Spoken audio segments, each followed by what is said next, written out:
Hi, everyone, and welcome to the second episode of the podcast Structura, where I will be talking to Cyril Pesenti, or Pesenti, depending on where you're coming from, Italy or France. But before we get to our fascinating philosophical conversation, let me give you some information about the music in this episode. So, first, there's a little bit of a composition by Julian Hamilton, who is part of our team and has been playing around with some tunes. So we decided, since we are all about helping young people make their work visible, get new opportunities, heck, let's start with our own. And we're going to be using his compositions as intros and outros for a few of the following episodes. But for this particular one, our outro is going to be a far from professional yet very atmospheric recording of Cyril playing the piano. So, something to look forward to. And without further ado, let's jump into our conversation with Cyril. Hi, thank you so much, Anastasia. So, I'm 25 years old, background in UIP, European Youth Parliament, and I've done also cross-country skiing when I was young.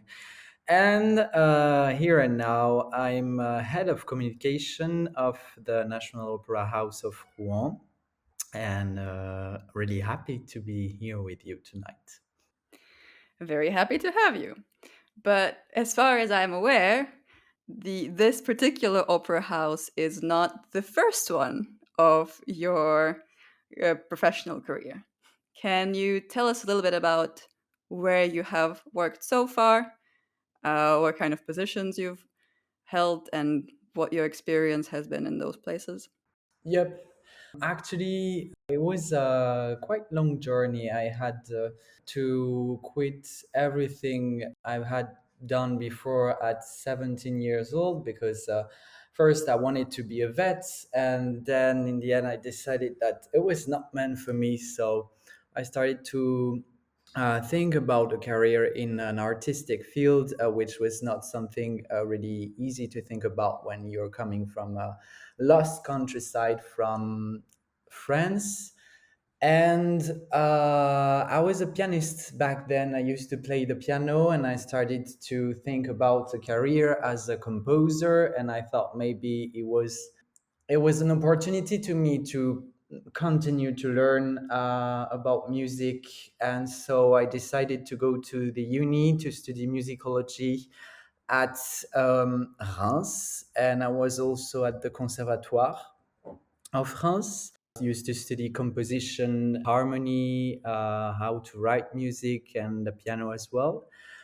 And in the first year, I found out that it was really, really weird to me because everything was so away from my own conception of music. And I thought that it was really, really hard to make a path and to succeed in the artistic field. Like my vision of being a composer was overrated. And so I decided to quit the conservatoire after 2 years. And in the third year of my license degree, one of my teacher told me, Cyril, why don't you go to Radio France, the radio podcast, the national radio podcast in France, to work in production? And that all started at this point, because after that I went to Lyon and studied a master degree in musicology and worked at the National Opera House of Lyon in artistic production. And then to the National Opera House of Paris, first in communication and then in edition too. I used to write for the opera magazine and do all the interviews for the artist and work for the institutional communication of the opera. And then I suddenly felt that it was really, really going too fast for me, because everything was hard in this industry. When you're young, it's not easy sometimes. But for my own career, I decided to do and start a second master degree in Sciences Po in France, to study culture and management and politics. And during these 2 years, I've been working in Venice, in Italy, at the Palazzetto Bruzzane, once again in production, and then at the direction of the opera houses in France for diversity, women and men parity in the opera field, and also more about the environment, because it's something really important here and now for industry in culture.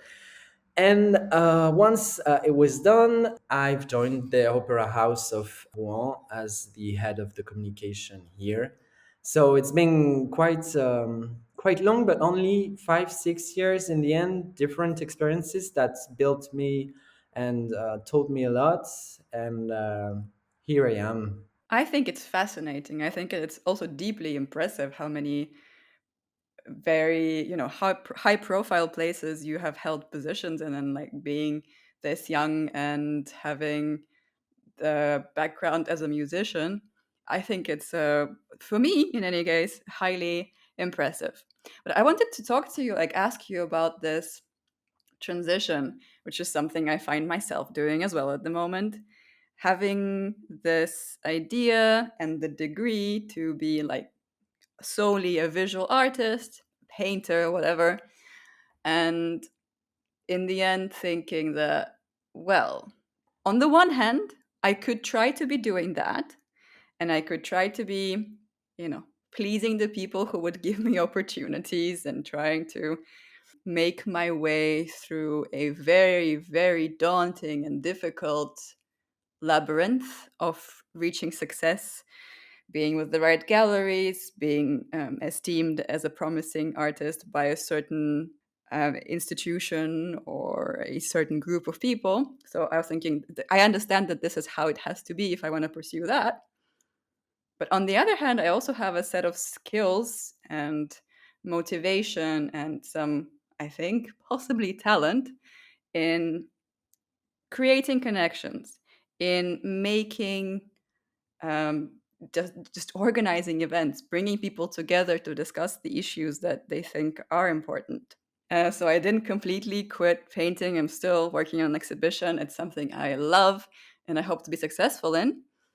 On the other hand, having worked in certain institutions and having tried to do exhibitions and having done a few, I see a lot of structural issues. So I'm kind of also being on the other end of the cultural institution and not the artist.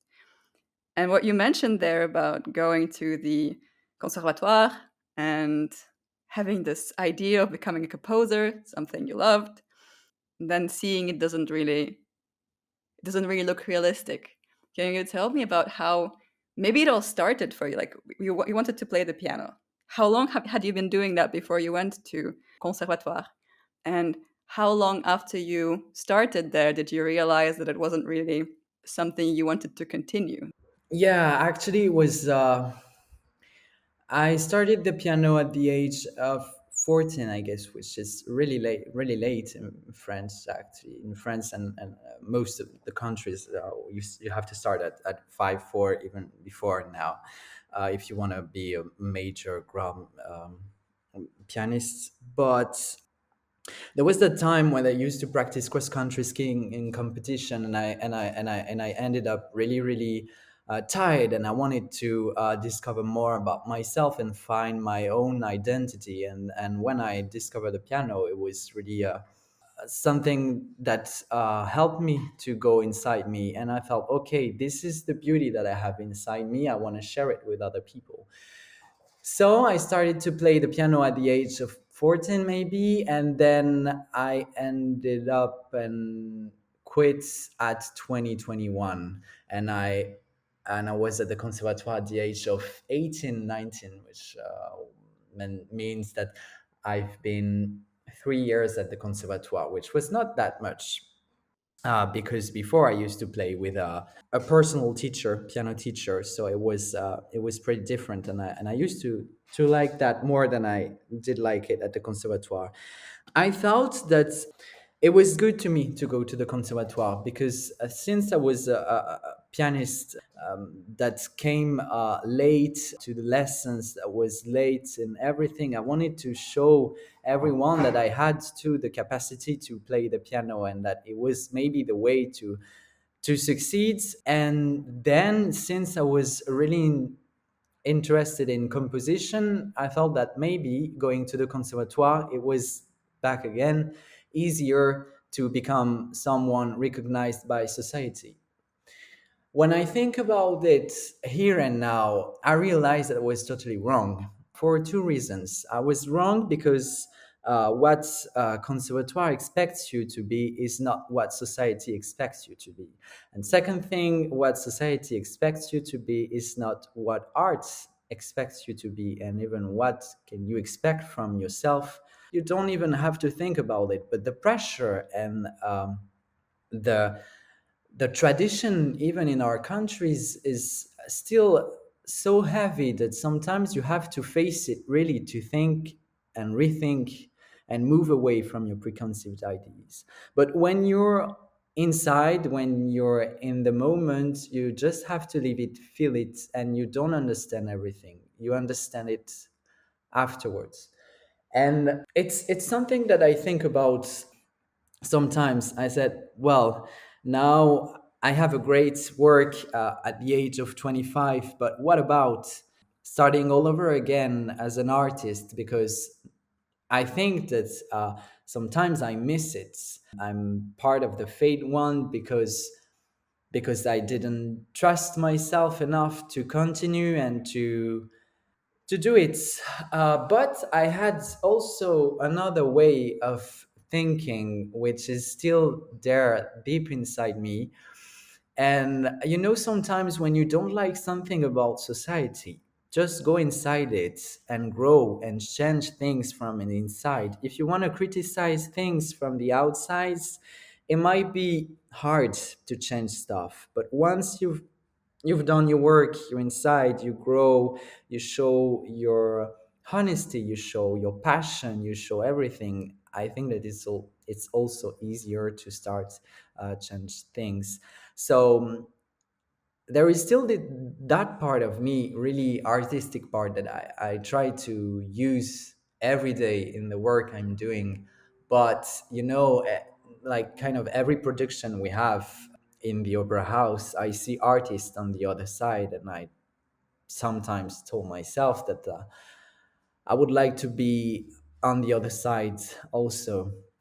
But since I work for them and I work for the art industry and the art field, I feel like I still have the chance to find a way to express myself in the things I do. And it was something that was really hard when I was younger because I didn't get everything.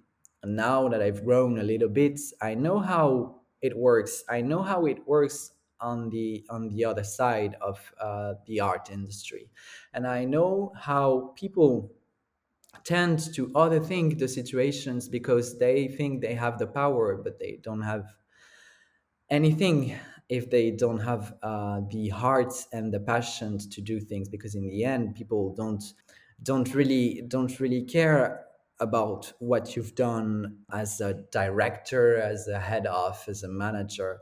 They care about what they've seen and what the artists have done. So it's my way of doing things. I'm always serving artists, I'm always working for artists, because otherwise it would make me sad if I don't find a way to make a sense in what I'm doing. And it was really hard when I decided to quit the conservatoire, because I told myself, once again you have to start all over again. But to be honest, anytime in my life when I decided to start all over again, I was afraid, but I also found out that behind the fear, there was a burning desire that always made me want to do more. And that's what I'm doing every day when I try to change my way of doing things, my work, my habits. It's always there. There's always this little voice inside me that reminds me that behind fear there is a desire, and this desire is stronger than anything else in that, in especially in that art field. Otherwise you don't even last for 1 year, if you're, at least if you're someone like me in this big family of people that tend to think about everything and try to do the things deeply. As you were talking about those things, I had two ideas that popped up in my head. One related to artist versus art professional sort of dilemma, and the other concerning what you said about changing things from within. So, about changing things from within, I recently watched this interview by a Harvard professor who wrote a book called Reimagining Capitalism, something else as well. But the gist of what she was saying is thinking, like, having this nice career as a business professor and having, this set of skills. Once I realized how unsustainable our practices were, I was about to go, I'll just be an activist and I'll pursue that way of changing things. And people who know better told her, well, the best way to do what you are trying to do, you are already in the sector. Work with people who are in it. Work with the leaders, work with the mentality. You have this wonderful resource, use it. I think that's something interesting that merits a discussion. And the other thing about art professional versus artist, I think very often it does happen that you have some form of art manager who at, at heart really wants to practice some form of art. Unfortunately, that's just an impression I have. People aren't always open about it, but that's something I have noticed for myself. And then when you think about it, so you're working for the artist, you're at their service, you're doing things for them, you're producing for them. You are in a stable job with a stable income, you know what things will probably look like 3 months on. But for artists, they have work on project by project basis. So I guess what I'm getting at is, unfortunately, in our society, it feels like the fact of being an artist is seen as very prestigious, and not many people actually look behind the curtain to see that it's insanely difficult because you have no, unless you're in a special position, you don't have that security. You're happy to have some form of paid work. You're turning down interesting projects because they cannot sustain your practice. And at the beginning, you're just not paid at all, and you take on more and more work. Whereas if you go on the culture manager, art professional side of things, you're likely to be employed by institutions that will give you some security, but that is not seen anywhere as prestigious as being an artist. And I find that quite of an interesting nuance in the society where having money equals being successful. It's this balance in perceptions. What do you think about this whole story? It's really interesting because first, that's one of the reasons why I decided to quit and start all over again. Security doesn't mean anything to me. And security means a lot when you have to live decently and you have to um, pay food and you have to, well, all the things that you have to do in your life you have to pay for. Sometimes, like, you have things that you have to pay for.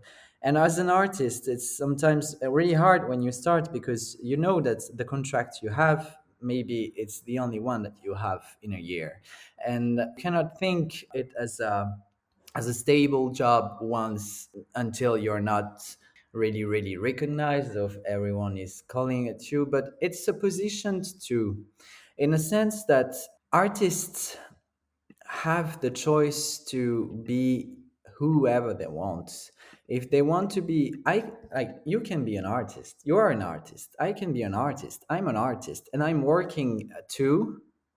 And the only thing is that I cannot choose today to quit everything to only start to write a book, because next month I'm not sure that I will have enough money to pay the bill, to pay the rent, and so on. But still, if I do it, I do it with my own conscious about, I know what it means today in our today's world, and I know that this choice brings me other things that I won't have, and I won't have money.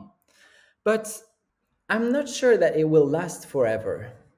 Like, when you think about the 19th century, for instance, back then, artists, composers, painters, musicians, the question of money was not as important as it is today, because we were not thinking about how to get money to survive. We were thinking about how do we have and how do we pursue a dream, a feeling that makes us feel alive. If it's so important for us today to have money and to earn money, as you said, it's because if you have money, then you recognize, then your ego is flattered, then you can be someone. And if you're someone, it means that you exist for the others.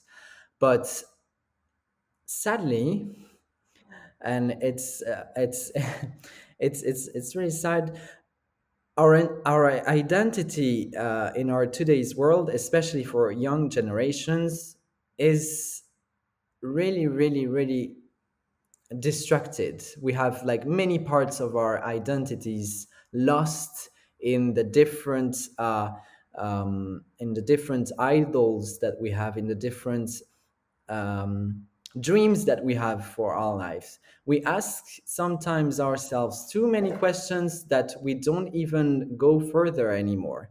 We try sometimes to say, oh, I want to be that, I want to be that, I want to be that, and I need money to be that. But we never start to be the one we want to be, because we're always thinking on ourselves.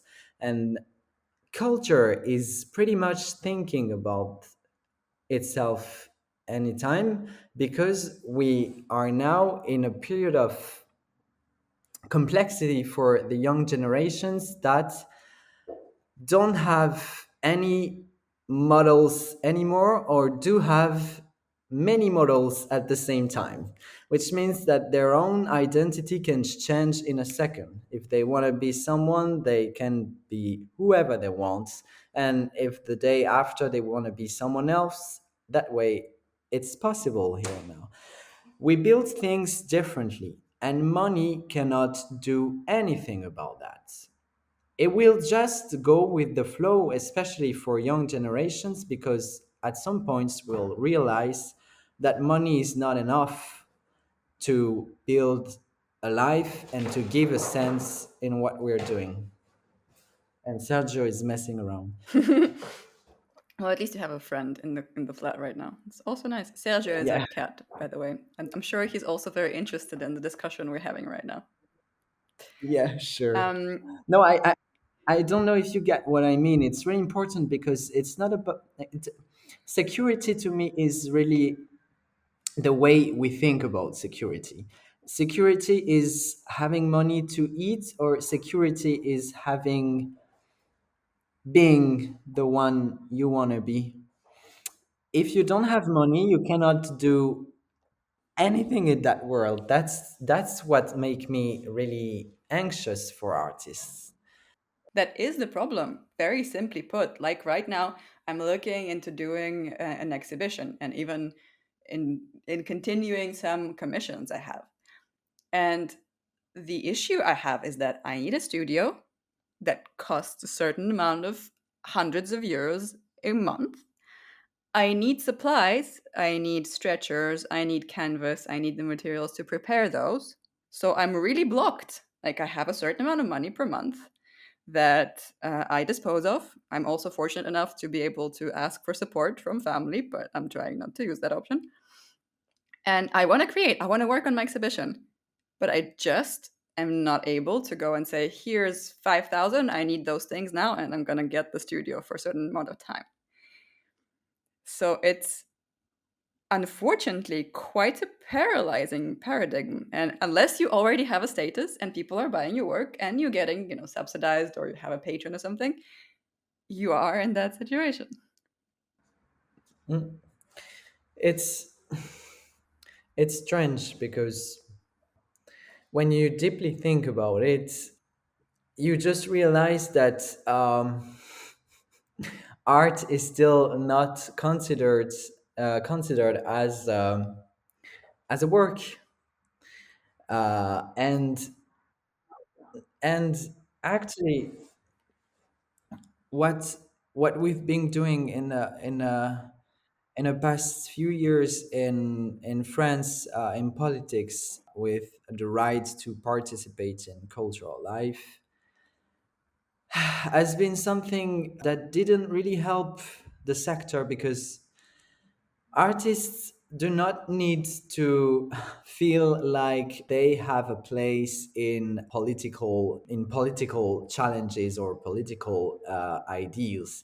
They need to have the opportunity to talk about the society, and also to create and have the possibility to think and work and create in this world without the fear of not having enough money to eat and in the end of the month. But since here and now, with different policies in France, many artists can work if they have done a certain amount of hours, like working for a theater or an opera house or anything. Then they have like that minimum wage in order to continue their work. It's still something that we don't talk that much anymore, because we always say no, but it does exist.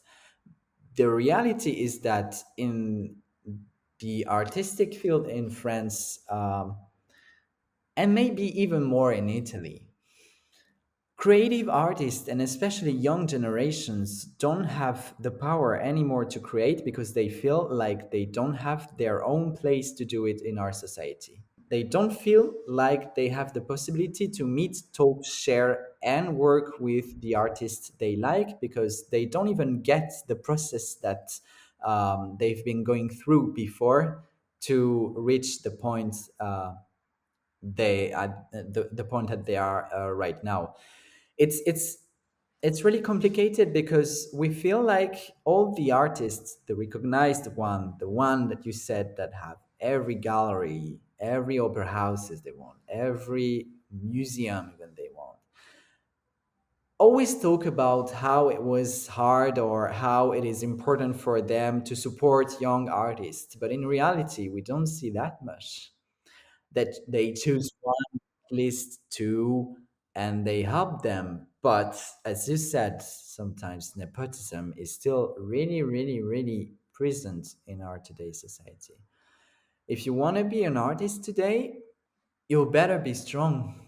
But I feel like we don't have to wait that much. In 10 years, even before, it will be a total nonsense to continue that way, because we feel here and now, and it's been maybe already 10 years that we feel it, that people want to live their life and give a sense to their life. I sometimes tell myself, like, every day I go to work, I do something, but sometimes I go back home, I don't know what I've done. Like, like a fisher, like he brings back fish. Many people, when they go back home, they can say, okay, today I've done that. Me, as a manager in culture, sometimes I feel totally useless. And here and now, I feel like it's really hard for artists to find their way, because we tend to focus on things that are totally stupid. And as stupid they are, there will be an emergency in the future to go back to the things that are really important for us as human beings, and not as as persons that want to reach out something, to feel like they are someone because they've done something, but in the end when they go back on their life at 70 they feel like they've been doing nothing.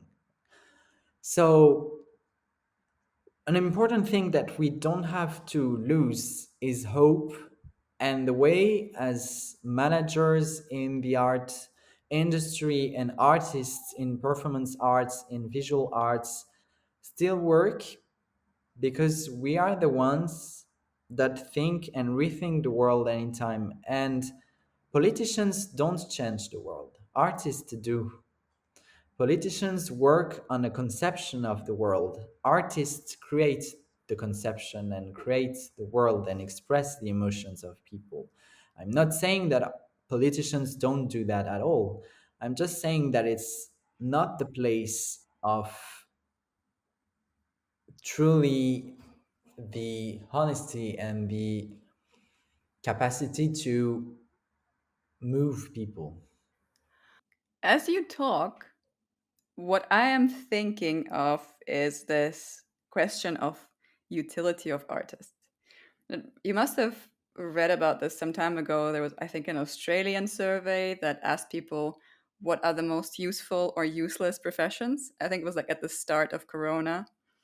And that survey put artists at the most useless profession that we have. And I started, well, obviously, we were all enraged. And when I was thinking about this, I again started thinking about our mentality and how much we are based on money. For example, let's take stockbrokers. The most useless job ever. Don't create anything. Yet you come home with a bag of money and people don't perceive you as useless. Artist, you spend hours and hours either trying to create something beautiful or trying to think through something and digest it within yourself and then present something interesting for people that they haven't might have not seen before. You're trying to introduce something new. You're really working hard most of the time on your work as an artist, your concept, your realization of things, and then also on producing your stuff and financing your stuff and meeting people. And I'm just baffled by the fact that we are now in a society where, stockbrokers are cool, they're important, they are entitled to their yachts and their cocaine. Artists, we don't want to spend any money on them. The government, I remember, again, maybe last year, there was in Estonia, there was this kind of scandalous presentation where a local far right party representative was, if I'm not mistaken, was holding a presentation about works of art. And he was making fun of them like nobody's business. There was an abstract piece called Untitled, and his hit was, the artist ran out of ideas. He couldn't even name the piece. Are we seriously subsidizing and supporting these people? And it was like a whole presentation of different art pieces and that kind of attitude. So, well, here we are talking about young artists and how hard it is to break into the business, to become successful, to make money, to get the galleries, to get the approval of certain people, and actually consider doing this as a career. This is the art world problem. And then on the other hand, you have this kind of societal problem where you have to explain to people that actually I'm not a useless piece of trash. I'm actually doing something pretty amazing. Hmm. Yeah, we had the same thing in France. It was last spring. It was in Bordeaux, south of France, where the local, yeah, it was maybe the new mayor that asked as a forum, as a public forum, citizens about culture. And the question was, is culture a work? Is being an artist a work? And two things. First thing, it's really alarming it's really alarming because the fact that people can think that culture might not be necessary show us that we really have to work on the way and the way citizens, or maybe the way politicians, see our institutions and our artists and our um, arts. Second thing, the fact that that kind of communication, media campaign can be published and spread in a city of the size of Bordeaux shows us that it's there. It does exist. It's just like people are asking, like people really ask themselves, is culture necessary? So us as artists, what we can do in order to take back our positions in society, because the change won't come from the upside part, it won't come from the downside part, because we are not from any parts, or we can start to think about how do we go back to the state where we have the possibility in our society to express ourselves and be recognized as what we are, just artists and people working in culture. Most of the time people say like, no, but I'm not working in culture because I will not make enough money. But gosh, do you know like some positions in culture in France, like you'll be paid like maybe 20,000 per month or even more. Excuse They me? don't even they don't even have the conception of what's meant to be like. Culture is really important in France, because it was the king fact, like especially for the Louvre, National Paris Opera, and it's still really important today. But all the people that are created other ways of spreading art are now shouting out loud to be recognized too, and they are right, and we have to work all together.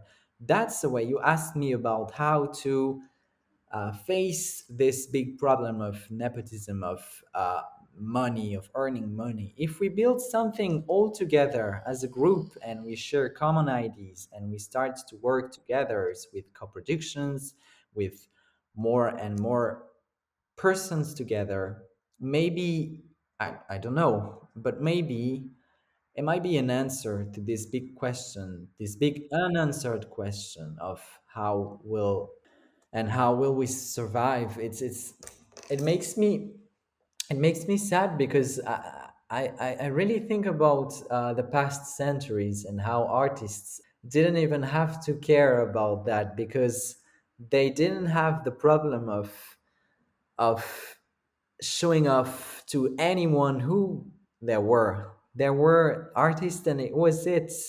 Even now, being an artist means that most of the time you have to work aside if you want to survive, because money is so important in the way you want to earn your life and the way you want to show your face to the world and show what you're doing. It's really important. And we might not do that for many years. According to me, I might be wrong. I hope I won't. But I feel like there is a time that is coming, and that is already coming actually, where people are bored about the way they want to be called or told by politicians, and by everyone who think they have the power to control. You can control money, you can control a firm, you can control, but you cannot control human in the end. Really, you cannot. You can think that you control human, but in the end you'll see that you'll never control people, because if you want to control them, at the very end of what's not acceptable, you'll see that you reach out that point where that humanity will come back to you, and it will be so beautiful and so powerful that you will be the one losing everything. What was the Second World War? What was the First World War? What were all the wars that we've been going through? It was that, an experience of humanity in the end, because it was such dramatic things, such dramatic and sad history, that people afterwards had to rethink the world, and artists had to rethink the world. We sometimes think that our world is terrible, but gosh, it's been 70 years that we didn't face a, a big war like this world faced in the past century. So we tend to create problems because humans hate emptiness, and we all hate emptiness, but the artists here have an impact because they show in our society what's wrong and what's good and what's beautiful. And I'm pretty sure that this thing, we will never lose it, because it's what makes sense in our life. And if people tend to lose that kind of things, and now they go back, they find a way to make sense in their own life because they are doing many different jobs, they want to quit, they want to go back, they ask themselves, well, what about that work, and why not this other one? What about this wedding, and then what about getting divorced? it's it's because we have that lack of sense and of humanity in ourselves that is still there. But we can think, oh no, we don't have the time anymore. Our society is meant to be like this and we have to go with the flow. No, you don't. You don't have to, but this is what happens a lot. This is the majority of perception that we have in our societies and people our age. Well, you were when you mentioned something in our last conversation about your trip to Sciences Po and meeting young people and noticing that even though we don't have a very big generational gap with them, like I'm 29, you're 25, that we can still be considered quite young people, fortunately.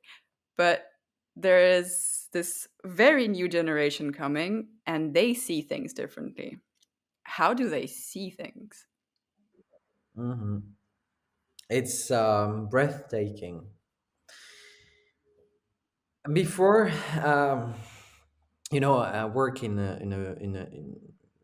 really institutional culture industry, and sometimes people that lead these institutions have an idea of what's good for young generations and how to talk with them and how to communicate with them in order to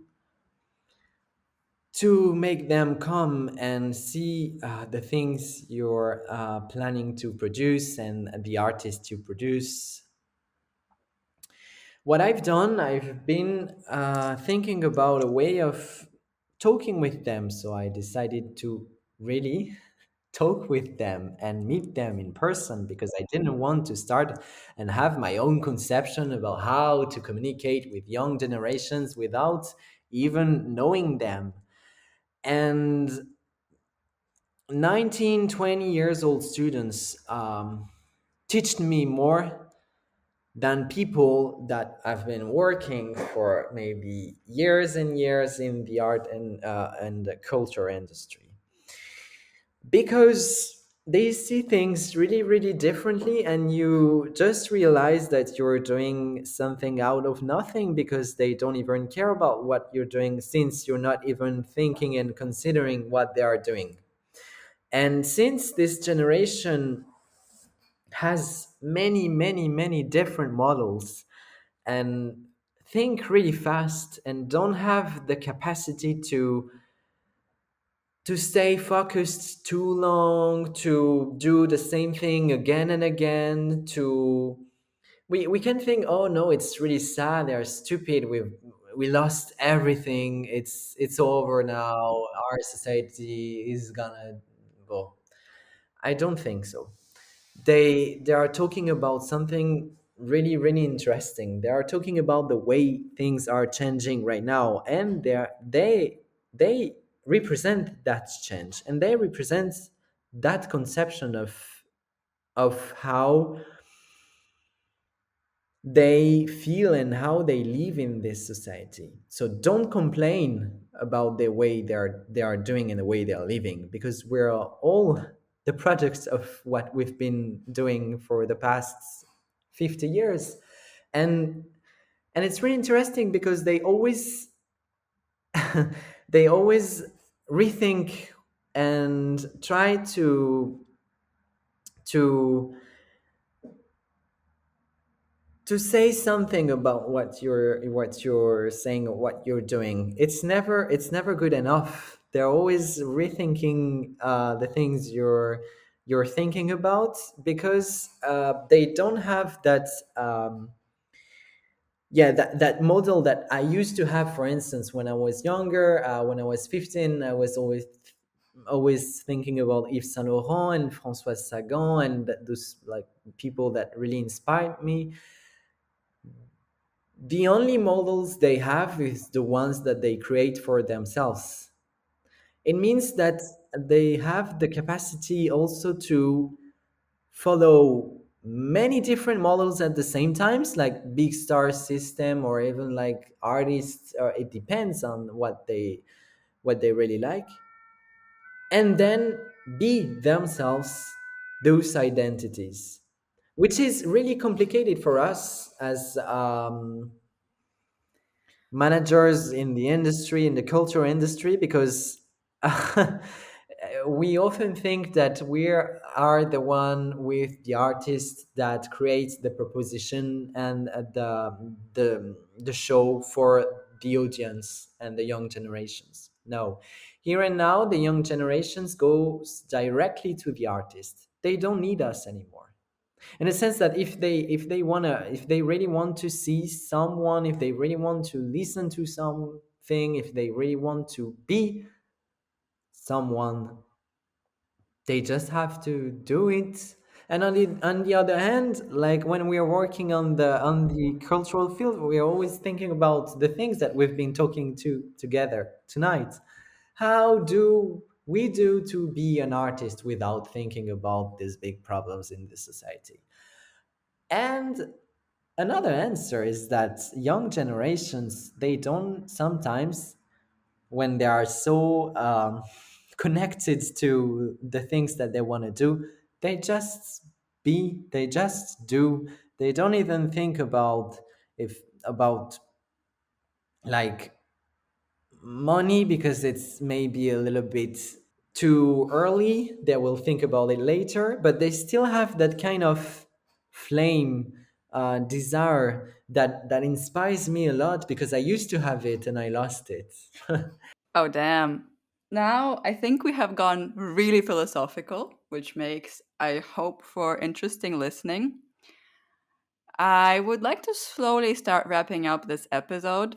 Um, I'm going to ask you the mandatory question, since, again, we're still doing this for young artists. We're still, as you say, trying to bring people together from different fields, experts, partners, those young people that are going to be participants, and kind of make our voices heard.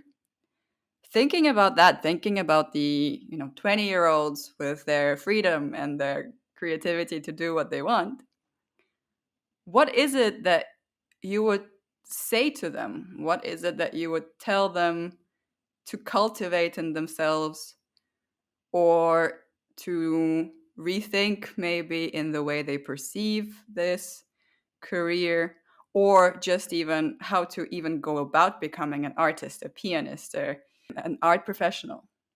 What are the words that you would share with the young generation of artists and art professionals in Europe today?